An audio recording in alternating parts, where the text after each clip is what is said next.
Hey, let's talk about qualified immunity for a bit.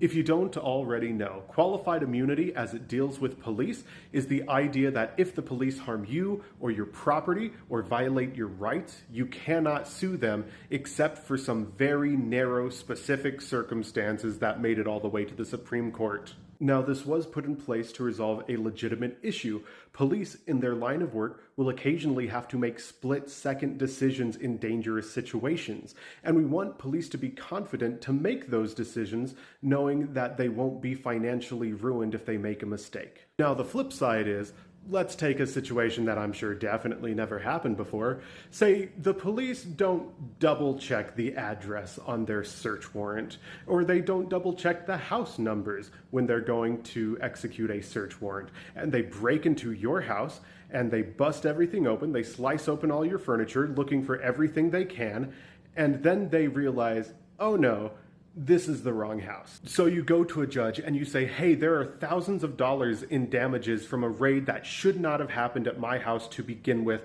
I would like to get repaid for that. And the judge says, qualified immunity, go kick rocks. And you might say, that sucks, but do you have a better solution?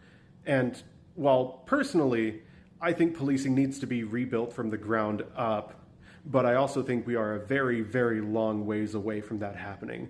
But I do have another proposal if y'all would be willing to hear me out here. So surgeons have a very similar issue. They might, under enormous duress, have to make a decision that might cause permanent harm or even end the life of a patient.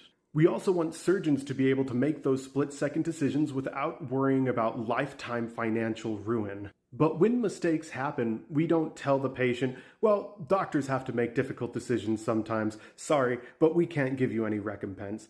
No, surgeons have liability insurance.